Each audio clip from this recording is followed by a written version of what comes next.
प्यारे बच्चों, हमने वर्कशीट 3 की थी पीछे और आज वर्कशीट 4 आ गई है और वर्कशीट 4 वर्कशीट 3 की कंटिन्यूएशन में है।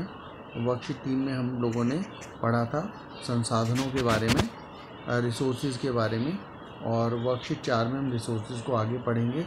अब हम रिसोर्सेज का उपयोग पढ़ेंगे, संसाधनों का प्रयोग पढ़ेंगे। हम उपयोग क्या होता है, यूजेस ऑफ इम्पोर्टेंट रिसोर्सेज।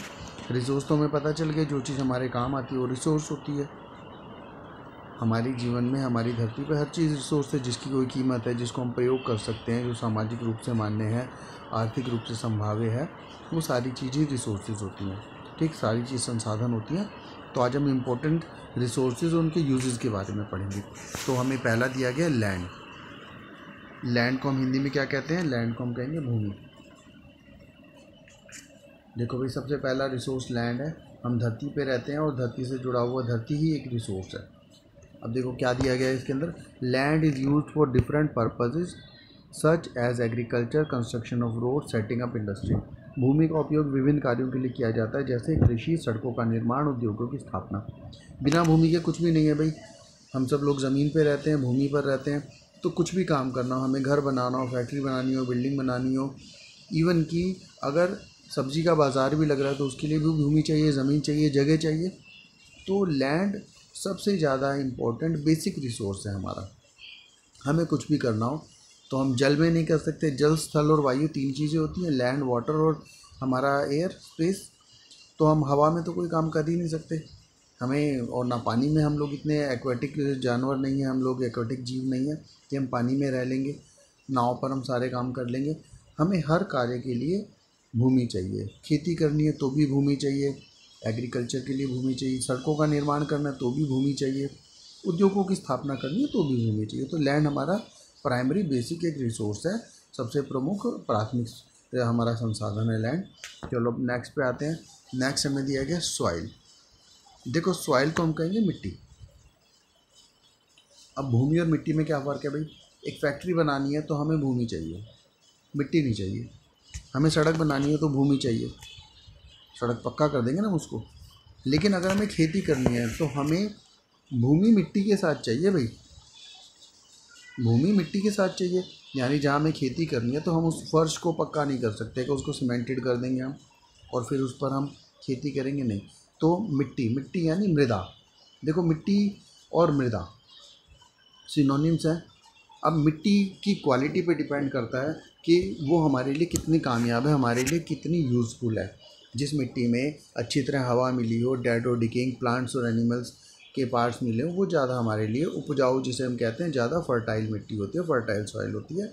और मृदा से मिलता क्या है, सॉइल से हमें क्या मिलता है? सॉइल सबसे पहले लाइफ को सपोर्ट करती है। जितने भी पेड़ पौधे हैं सारे सॉइल पे उगते हैं, और पेड़ पौधे उगते हैं तो पेड़ पौधों से हमें भोजन मिलता है, कपड़े मिलते हैं। कपास उगती है ना, कॉटन उगती है तो हमें कपड़े मिलते हैं। पेड़ पौधों से हमें सब्जियां मिलती हैं, पेड़ पौधों से हमें दवाइयाँ मिलती हैं, मेडिसिन मिलती हैं। तो ये हमारा सेकंड बेसिक रिसोर्स है, हमारा इम्पोर्टेंट रिसोर्स मिट्टी। नेक्स्ट हम चलते हैं। नेक्स्ट हमारा रिसोर्स है भाई वाटर। देखो, एक कहावत है, बिन पानी सब सून। ठीक है, बिन पानी सब सून, पानी के बिना तो सब सूना है। अब आजकल देखो कितनी अच्छी बारिश हो रही है ना, तो ये अच्छी बारिश हमें खुशी दे रही है, सब जगह हरियाली हो जाएगी। और कभी देखा है, फील किया है, घर में पानी चला गया और 2 दिन से नल में पानी ना आया हो। घर भी वहीं होता है, हम लोग भी वहीं होते हैं, बट सब कुछ सूना सूना फील होता है। पीने के लिए पानी नहीं, नहाने के लिए पानी नहीं, टॉयलेट के लिए हमें पानी चाहिए, कपड़े धोने के लिए हमें पानी चाहिए, बर्तन बनाने के लिए, बर्तन धोने के लिए हमें पानी चाहिए। तो पानी पीने के, कुकिंग के, ड्रिंकिंग के, वॉशिंग के, इंडस्ट्रीज़ के, हर चीज़ के काम आता है। इवन कि हम जो कपड़े पहनते हैं उसके भी काम पानी आता है। धोने के नहीं बेटा, कपड़ों को बनाने के। कपड़ा, सपोज़ करो तुमने जो शर्ट पहनी है या तुमने जो सूट पहना है कॉटन का है, वो कॉटन कहाँ होगी? खेत में। अब खेत में कैसे होगी? पानी चाहिए था, पानी से तो कॉटन होगी। तुम्हारे घर में लकड़ी का फर्नीचर है, उसमें भी पानी लगा है। लकड़ी कहाँ से आई? पेड़ से। पेड़ कैसे बड़ा हुआ? पानी पी के। पेड़ों को पानी चाहिए ना, वो कैसे पीते हैं तुम्हें पता होगा साइंस में, अब्जॉर्ब करते हैं अपने रूट से। नेक्स्ट हमारा आता है नेचुरल वेजिटेशन। अभी देखो, नेचुरल वेजिटेशन भी हमारा एक बहुत इंपॉर्टेंट सोर्स है। Natural vegetation, that is trees, plants, etc., is an important resource. Plants provide us with timber, give shelter to animals, produce oxygen that we breathe, etc. प्राकृतिक वनस्पति, वनस्पतियाँ अर्थात पौधे हमारे लिए बहुत बहुमूल्य संसाधन है। पौधे में लकड़ी प्रदान करते हैं, प्राणियों को आश्रय देते हैं, ऑक्सीजन उत्पन्न करते हैं जिससे हम सांस लेते हैं इत्यादि।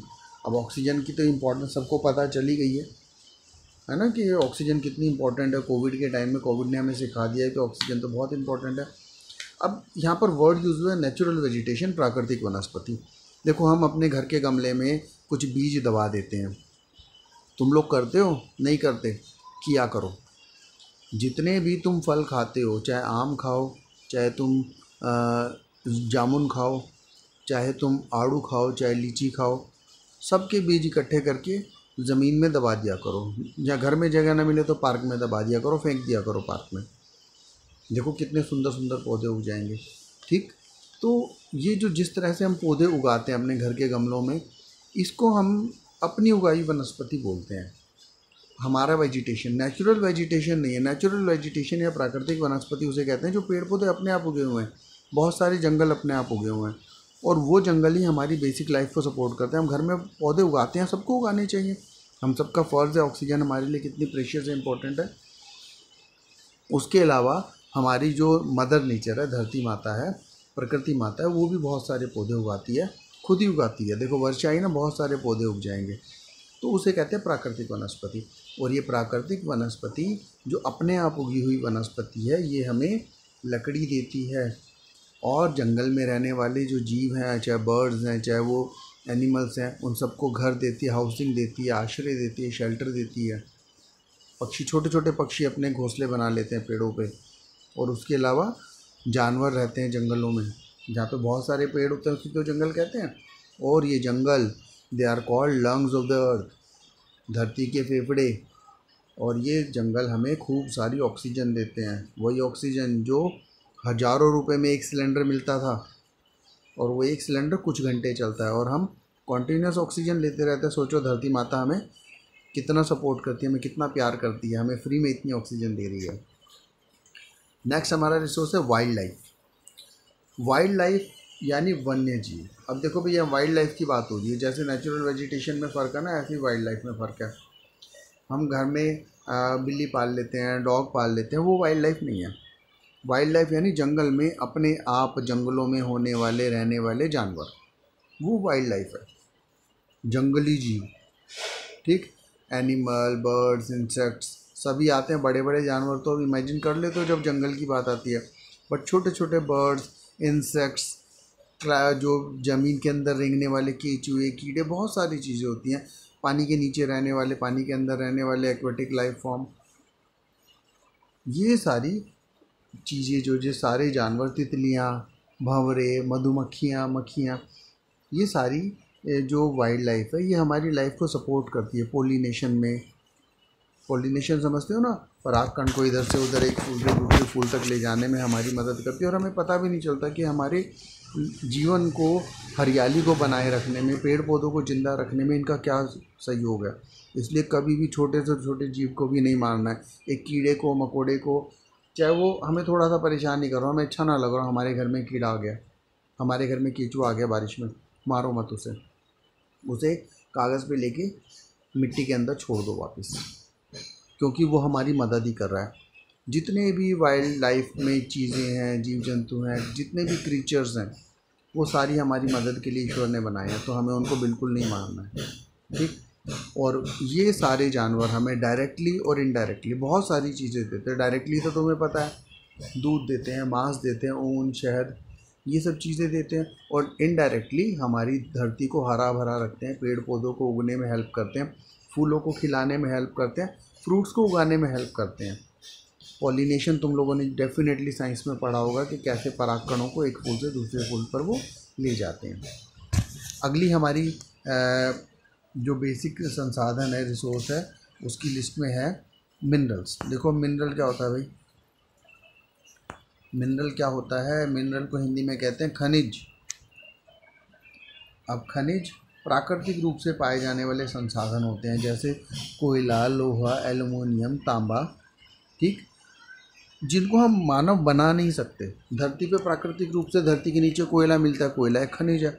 लोहा मिलता है, लोहा खनिज है। सोना भी खनिज है, पीतल भी खनिज है, तांबा भी खनिज है, ठीक। तो ये सारे जितने खनिज हैं ये हमारे लिए बहुत महत्वपूर्ण है। तो हमें खनिजों का प्रयोग बहुत ध्यान से करना है, खनिजों को बचाना है। और ये सारे खनिज हमारे किसी न किसी विशेष कार्य में आते हैं। और कई सारे खनिज तो हमारे शरीर के लिए भी ज़रूरी होते हैं ना। कौन कौन से खनिज ज़रूरी होते हैं हमारे शरीर के लिए? लोहा सबको पता होगा, आयरन हमारी बॉडी में बहुत ज़रूरी होता है। आयरन के बिना तो हम कमज़ोर हो जाएंगे। तुम लोगों को भी हर बुधवार को आयरन फॉलिक एसिड की गोली मिलती थी ना, ताकि शरीर में लोहा बने, तुम सब लोग फौलादी बन जाओ, आयरन मैन बन जाओ। और आयरन मैन बन के क्या करना है? अपने देश को मजबूत बनाना है, क्योंकि तुम मजबूत बनोगे तभी देश मजबूत बनेगा, ठीक। अब हमें यहाँ पर छोटे छोटे 3 क्वेश्चंस करने हैं। पहला क्वेश्चन है, how is water important for our life? जल हमारे जीवन के लिए कैसे महत्वपूर्ण है? भाई देखो, ऊपर डिटेल दे रखी है वाटर के बारे में, यहाँ पर दिया हुआ है बिल्कुल क्लियर कट। देखो ये वाटर के बारे में यहाँ दिया हुआ है, हिंदी में जल के बारे में दिया हुआ है। तो तुम्हें इसको पढ़ना है और इस क्वेश्चन का आंसर इसे देखकर लिखना है। अगला हमारा क्वेश्चन है, किन्हीं 5 प्राकृतिक वनस्पतियों और 5 वन्य प्राणियों के नाम लिखिए। 5 प्राकृतिक वनस्पतियों के नाम बताने हैं भाई। प्राकृतिक वनस्पति तुम्हें सबको पता है, जंगल में अपने आप उगने वाले पौधे।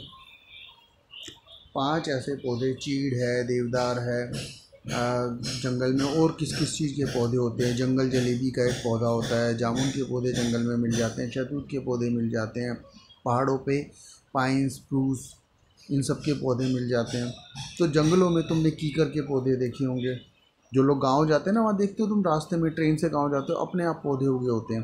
तो किस किस चीज़ के पौधे जंगलों में उगते हैं उनके नाम लिख दो, और कुछ जंगली जानवरों के नाम लिख दो। तुम नेवले से लेके गिलहरी और लोमड़ी से लेके तेंदुआ, जो जानवर तुम्हें पता है जंगलों में होते हैं, किन्हीं भी 5 के नाम लिख सकते हो। अब थर्ड आ रहा है भाई, बड़ा इंपॉर्टेंट मज़ेदार एक क्वेश्चन है, अपने घर में प्रयोग होने वाले कुछ खनिजों के नाम बताओ। तुम्हारे घर में भी खनिज इस्तेमाल होते हैं ना? हाँ बिल्कुल होते हैं भाई। क्या क्या खनिज इस्तेमाल होते हैं? देखो, घर में हमारे पास लोहे के बर्तन ज़रूर होते हैं, लोहे की कढ़ाई ज़रूर होगी सबके घर में, वो एक खनिज होता है। एल्युमिनियम, एल्युमिनियम देखा है, जिसका कुकर बना होता है, अक्सर कुकर एल्युमिनियम का होता है, वो भी एक खनिज होता है। बॉक्साइट खनिज से निकलता है एल्युमिनियम। उसके अलावा थोड़ा नहीं, ज़्यादा नहीं तो थोड़ा, थोड़ा नहीं तो ज़्यादा, सबके घर में गोल्ड भी होता है। सबकी मदर ने कोई ना कोई गोल्ड की चेन, अंगूठी ज़रूर पहनी होगी, तो गोल्ड भी एक खनिज है। ऐसे ही चांदी, किसी के घर में तो हो सकता है चांदी का कोई बर्तन भी हो, अदरवाइज़ चांदी के थोड़े बहुत गहने सबके पास मिल जाते हैं, तो चांदी भी एक खनिज है। तो ऐसे अपने घर में ढूंढ के तुम्हें खनिजों के नाम लिखने हैं। किसी के घर में कोयला यूज होता है, तो कोयला भी एक खनिज है भाई, ठीक। खनिज तेल भी होता है, पेट्रोल जो हम यूज़ करते हैं वो भी एक खनिज होता है, ठीक। इसके अलावा ये पता करो कि क्या नमक भी एक खनिज होता है? जो नमक तुम लोग खाते हो, क्या वो भी एक खनिज है? ये तुम्हारे लिए क्वेश्चन है, ढूंढने के लिए गूगल से पूछो, ठीक। तो आज की हमारी वर्कशीट में इतनी इन्फॉर्मेशन है, इसको ध्यान से पढ़ना है, समझना है, और वर्कशीट को सुंदर सुंदर करके अपने पेरेंट्स की हेल्प से उसकी फ़ोटो खींच के मुझे भेजनी है। और किसी भी बच्चे को थोड़ा सा भी डाउट होता है तो मुझे तुम फ़ोन कर सकते हो, मुझसे पूछ सकते हो, मैं तुम्हारे लिए हमेशा अवेलेबल हूँ। और एक सबसे इम्पॉर्टेंट बात, बेटा अपने पेरेंट्स की खूब रिस्पेक्ट करो, अपनी कंट्री से खूब प्यार करो। पहले देश पीछे शेष। तुम्हें मजबूत बनना है और देश को मजबूत बनाना है। तुम पढ़ो लिखो, अपने आप को मजबूत बनाओगे, पढ़ा लिखा बनाओगे, शरीर से ताकतवर बनाओगे, दिमाग से अपने आप को चतुर बनाओगे। चतुर इस सेंस में नहीं बनाना दूसरे को परेशान करने के लिए, चतुर बनाना है अपनी भी रक्षा करो, दूसरे की भी भलाई करो। तो जब तुम मजबूत बनोगे उससे देश मजबूत बनेगा। मेरी बहुत सारी गुड विशेस तुम सब बच्चों के साथ हैं। तुम लोग इस वर्कशीट को पढ़ो, अपने ज्ञान को बढ़ाओ, और इसमें जो भी चीज़ें तुम पढ़ रहे हो ना, उसको कभी भूलना नहीं है। ये सारी चीज़ें तुम्हें एग्ज़ाम को पास करने में खूब मदद करेंगी।